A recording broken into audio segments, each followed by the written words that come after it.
Api dengan cepat melalap sebuah gudang kardus di Jalan Peternakan 3 Cengkareng, Jakarta Barat. Bahkan api juga merembet ke 8 rumah semi permanen warga yang berada di sekitarnya. Warga dan petugas segera bahu-membahu memadamkan kobaran api. Diduga api berasal dari hubungan pendek arus listrik. Meski tidak ada korban jiwa, kerugian materi ditaksir mencapai puluhan juta rupiah. Dari Jakarta, Miftahul Gani, iNews melaporkan.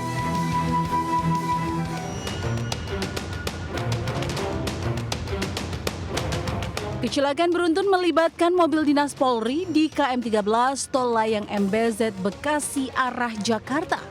Dalam video viral, mobil berplat polisi melaju kencang di bahu jalan, berupaya menyalip minibus di lajur kiri hingga menyeruduk bagian kiri elf.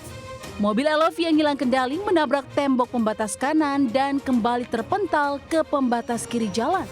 Akibat kecelakaan, mobil berplat dinas Polda Jabar mengalami kerusakan di bagian kap mesin. Kini kasus kecelakaan ditangani Polres Metro Kota Bekasi. Dari Bekasi, Jawa Barat, iNews melaporkan.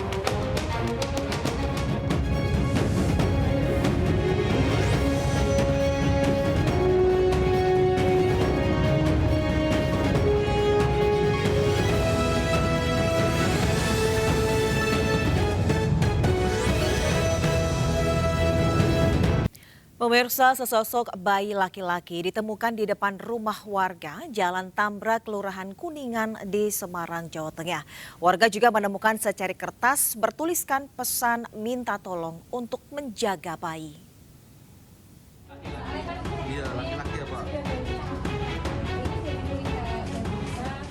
Bayi laki-laki ini segera dievakuasi ke Puskesmas Bandar Harjo usai ditemukan di depan rumah Jalan Tambra, Kelurahan Kuningan, Semarang. Saat ditemukan, bayi diletakkan di dalam ember dan ditutup ember lainnya. Bayi juga dibungkus pakaian wanita atau daster berwarna pink. Bayi diperkirakan baru dilahirkan malam hari sebelum ditemukan dan memiliki berat 2,6 kg, panjang 50 cm. Selain bayi, warga juga menemukan secari kertas bertuliskan pesan minta tolong untuk menjaga bayi. Saya keluar mau cuci, terus ada bayi itu ditaruh di bawah. Terus kaget, adik saya menangis. Kira-kira jam berapaan? Jam 7-an. Jam 7-an baru diketahui ya? Iya, jam 7. Itu Jadi anak ini suruh joko mbaknya. Seperti itu. Berarti ada dugaan sengaja dibuang? Sengaja untuk dirawatkan. Bahasanya minta tolong jagain loh. Berarti sengaja dijaga loh biar dijaga mbaknya. Dan merawatnya. Diduga mungkin apakah dia kenal sama ini atau sudah berkeluarga? Dimungkinkan beliau mengenali sama ibunya. Dimungkinkan, tapi kami masih dalam penyelidikan. Hingga kini polisi masih menyelidiki kasus ini untuk mencari siapa pembuang bayi malang tersebut. Dari Semarang, Jawa Tengah, Doni Manendra, iNews melaporkan. 3 pasangan bukan suami istri ditangkap polisi di sejumlah tempat indekos di Jepara, Jawa Tengah. Salah seorang wanita menangis histeris saat hendak diamankan polisi.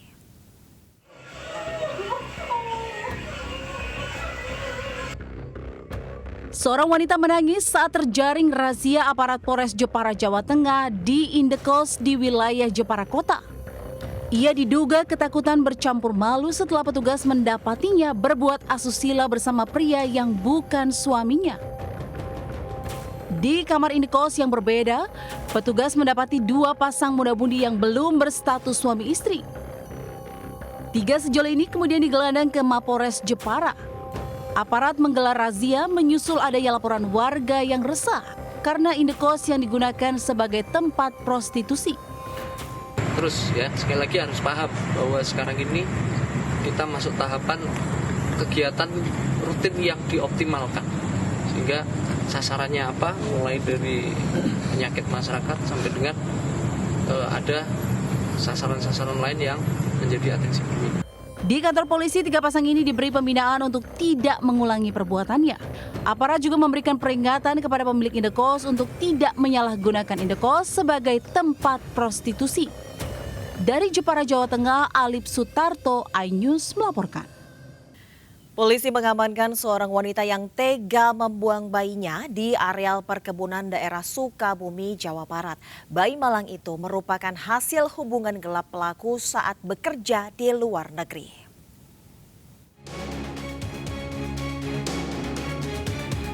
Bayi laki-laki ini segera dievakuasi warga ke puskesmas untuk mendapat perawatan intensif. Sebelumnya, warga menemukan bayi dibuang di sebuah kebun terbungkus kain dengan ari-ari masih menempel di Kampung Mekarjaya, Desa Sirna Resmi, Kecamatan Gunung Guru, Kabupaten Sukabumi. Berdasarkan keterangan saksi, polisi segera menangkap ibu pembuang bayi YS di rumahnya di Kampung Bantar Petoi, Jampang Tengah. Hasil pemeriksaan, ia nekat melakukan aksinya lantaran malu memiliki bayi hasil dari hubungan gelap dengan seorang pria saat bekerja di Abu Dhabi. Pelaku sendiri sudah 3 bulan lalu pulang ke Sukabumi. Perutnya terasa untuk melahirkan, kemudian pelaku ini berjalan kaki selama kurang lebih 1 km ke TKP. Pada saat di TKP, pelaku merasakan akan melahirkan, kemudian pelaku di TKP melahirkan sendiri tanpa bantuan medis. Pelaku dijerat Undang-Undang Perlindungan Anak dengan ancaman hukuman penjara maksimal 12 tahun. Dari Sukabumi, Jawa Barat, Budi Setiawan, iNews melaporkan. Dari informasi lainnya, pemirsa, akibat dihantam gelombang, sebuah kapal kayu tenggelam di perairan Tanjung Kelit, Kabupaten Lingga, Kepulauan Riau.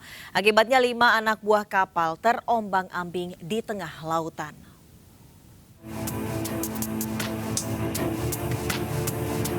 Lima ABK kapal kayu KM Budiman yang terombang-ambing selama lebih dari 5 jam di perairan Tanjung Kelit, Kabupaten Lingga, Kepulauan Riau, diselamatkan nelayan. Kelima ABK ini terombang-ambing setelah kapal kayu yang mereka tumpangi tenggelam dihantam ombak setinggi 3 meter. Para ABK ini bertahan setelah memanjat lambung kapal yang terbalik. Sebelum tenggelam, kapal kayu ini sedang berlayar dari galangan kapal Pancur menuju Moro Tanjung Balai Karimun. Sesampainya di perairan Tanjung Kelit, cuaca buruk melanda hingga kapal yang mereka tumpangi dihantam ombak setinggi 3 meter. Bersama nelayan, petugas langsung turun ke lokasi dan mengevakuasi para ABK ke pulau terdekat. Saat dievakuasi, kondisi para ABK sudah mulai lemas dan kedinginan akibat terlalu lama di dalam air.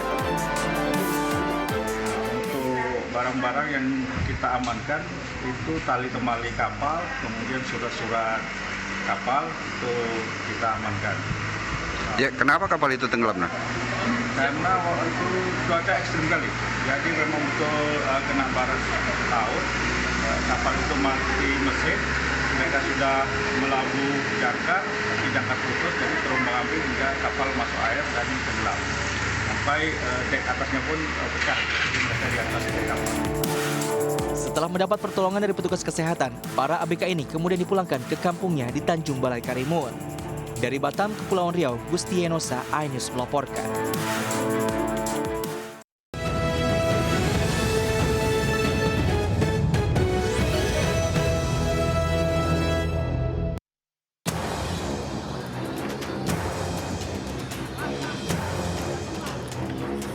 Petugas keamanan berusaha memadamkan kebakaran yang melumat minibus di ruas tol Cipali, KM 159.500 arah Cirebon ke Jakarta. Pemadaman dilakukan menggunakan alat pemadam ringan atau APAR agar api bisa dikendalikan. Tak lama petugas PJR Unit 6 Tol Cipali Kertajati segera menghubungi pemadam kebakaran hingga kobaran api bisa benar-benar padam. Diduga api berasal dari mesin minibus yang mengalami hubungan pendek arus listrik. Meski tidak ada korban jiwa dan luka, namun kerugian ditaksir mencapai puluhan juta rupiah. Dari Majalengka, Jawa Barat, Muhammad Zaini Johadi, iNews melaporkan. Aksi pembobolan kotak amal di sebuah musola wilayah Jati Jajar Tapos Depok, Jawa Barat terekam CCTV. Ternyata aksi pelaku mencuri uang kotak amal sudah 5 kali terjadi.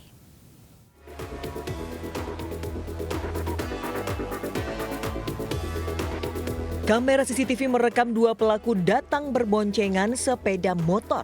Mereka berbagi tugas dalam aksinya.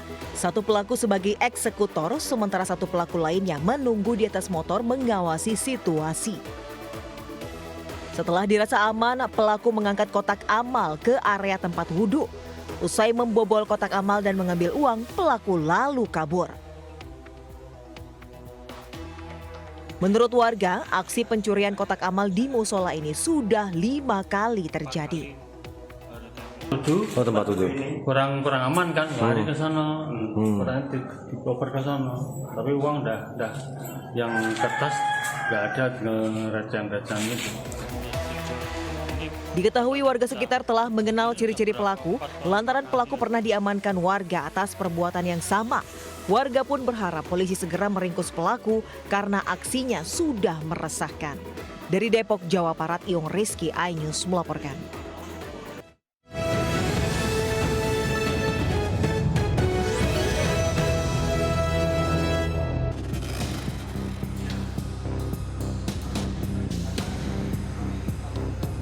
Dua anggota gangster yang terlibat penyerangan SPBU menggunakan senjata tajam di gelandang ke Polsek Kelapa Nunggal.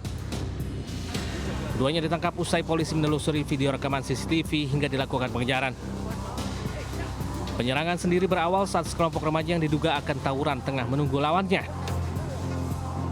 Namun saat petugas SPBU melihat keramaian, tiba-tiba anggota gangster malah menyerang petugas operator SPBU hingga merusak sepeda motor yang terparkir.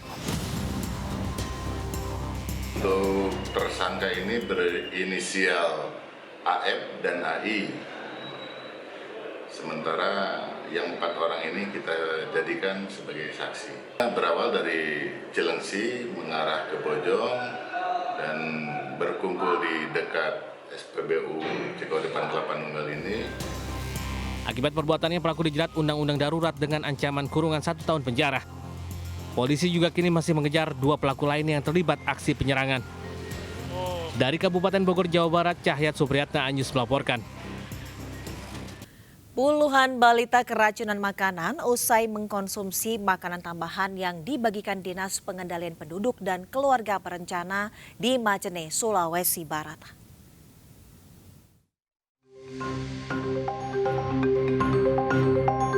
Puluhan balita warga Kecamatan Pamboang, Kabupaten Majene, Sulawesi Barat dirawat di Puskesmas Pamboang. Total ada 30 balita dan seorang remaja yang dirawat di puskesmas dengan gejala pusing, mual, dan muntah-muntah. Banyaknya pasien yang harus ditangani membuat puskesmas over kapasitas. Sejumlah pasien terpaksa dirawat di lorong puskesmas untuk jalani perawatan. Mereka diduga keracunan usai acara pemberian makanan tambahan yang digelar Dinas Pengendalian Penduduk dan Keluarga Berencana setempat. Menu makanan yang dibagikan berupa bubur dengan telur ayam dan sayuran. Cara dengan bersama atau rumahnya ini pas pulang dari sana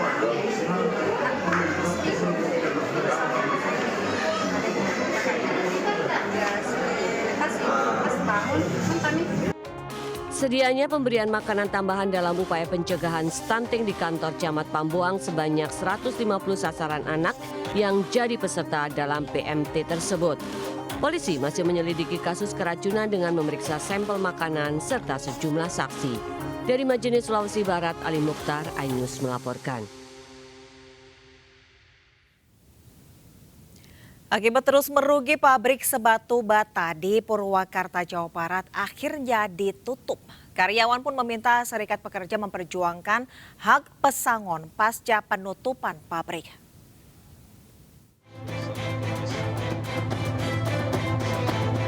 Inilah video saat para karyawan diberitahu pihak manajemen perusahaan jika pabrik sepatu bata Purwakarta, Jawa Barat ditutup. Para karyawan mengaku terkejut dan sedih harus tiba-tiba berhenti dari pabrik tempat mereka bekerja. Pasca pemberitahuan, para karyawan kemudian berkerumun dan berkonsolidasi dalam upaya mendapatkan hak-hak mereka. Upaya mereka terus berlanjut dengan mendatangi kantor Serikat Pekerja Seluruh Indonesia atau SPSI Purwakarta untuk membantu memperjuangkan hak pesangon pasca pabrik ditutup. Manajemen melakukan penutupan pabrik sepatu bata Purwakarta karena mengalami kerugian selama 2 tahun berturut-turut. Kini para karyawan hanya berharap mendapat pesangon PHK dengan nilai maksimal yang tidak mengikuti Undang-Undang Omnibus Law.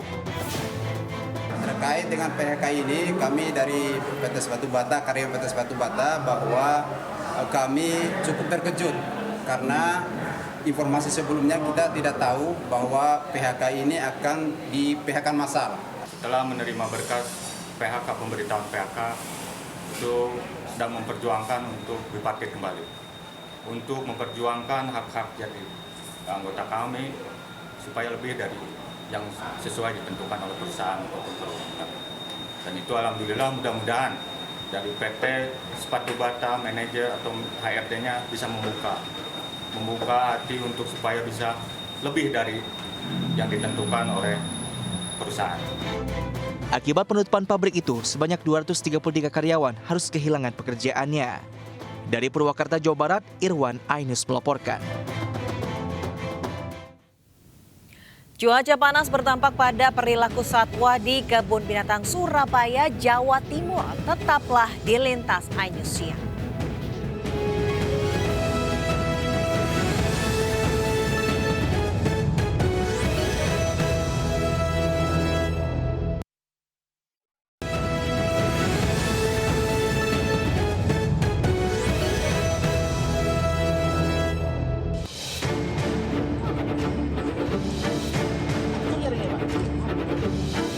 Seekor buaya muara ditangkap warga Desa Ketapang, Kecamatan Ketapang, Kabupaten Lampung Selatan. Reptil berukuran 1,5 meter ini bisa ditangkap nelayan karena terperangkap jaring ikan yang terpasang di pantai. Setelah dievakuasi, buaya tersebut kemudian diserahkan ke Dinas Pemadam Kebakaran dan Penyelamatan Lampung Selatan untuk ditindaklanjuti.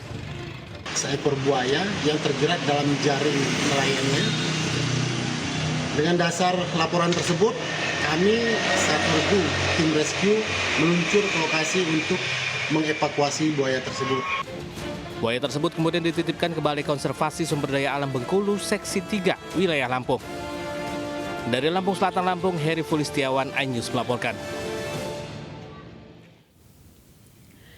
Cuaca panas berdampak pada perilaku satwa di Kebun Binatang Surabaya, Jawa Timur. Sejumlah satwa di kandang terbuka lebih sering bermain air untuk menahan panasnya terik matahari.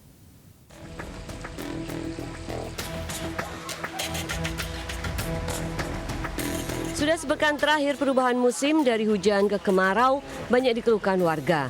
Bahkan cuaca panas dan terik kota Surabaya sudah menunjukkan posisi 34 derajat Celcius. Hal ini berdampak pada satwa yang berada di Kebun Binatang Surabaya. Salah satunya ada tingkah laku monyet ekor panjang yang terlihat lebih sering bermain air di kandang terbuka. Untuk mengantisipasi suhu yang panas, pihak Kebun Binatang juga sudah menyediakan penyiram air di dalam kandang untuk menjaga suhu satwa. Selain di kandang monyet, pihak Kebun Binatang juga menyediakan air di beberapa kandang satwa lainnya yang merupakan kandang terbuka. Kelihatan yang kita perbesar adalah di monyet ekor panjang ini. Kita perbesar karena dia tidak ada teteduhan yang maksimal ya. Jadi kita perbesar dari pagi hingga sore hari. Meski cuaca panas, pihak Kebun Binatang Surabaya menyatakan belum mendapat laporan adanya satwa yang mengalami dehidrasi. Dari Surabaya, Jawa Timur, Hari Tambayong, iNews melaporkan. Pemirsa, teknologi pesawat drone dimanfaatkan untuk penyemprotan pestisida di area pertanian daerah Yogyakarta.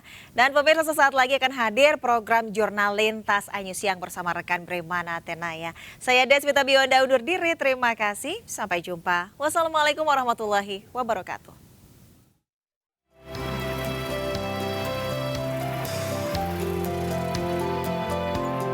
Sebuah drone diterbangkan di area persawahan Kulon Progo, Yogyakarta. Drone ini mengangkut pestisida untuk disemprotkan dari udara. Drone berukuran diameter 1,5 meter, kapasitas 20 liter cairan pestisida. Sementara daya baterai bertahan selama 15 menit menjangkau area hingga 2 hektar. Cara baru dengan memanfaatkan teknologi modern ini diperkenalkan sebuah perusahaan jasa penyewaan drone untuk membantu petani. Dengan menggunakan drone, petani memiliki alternatif untuk menghemat waktu, biaya hingga tenaga kerja dibandingkan menyemprot secara manual. Jika biasanya penyemprotan lahan seluas 85 hektar membutuhkan waktu 2 hari serta 10 tenaga kerja, maka dengan drone cukup dengan 2 tenaga kerja saja selama beberapa jam. Pemilik usaha mematok tarif jasa penyemprotan Rp250.000 per hektarnya. komoditi seperti bakteri, kemudian pupuk organik cair. Tapi kalau di luar DIY biasanya kami insektisida, fungisida, dan juga herbisida untuk pembasmi rumput dan juga pengendalian gulma.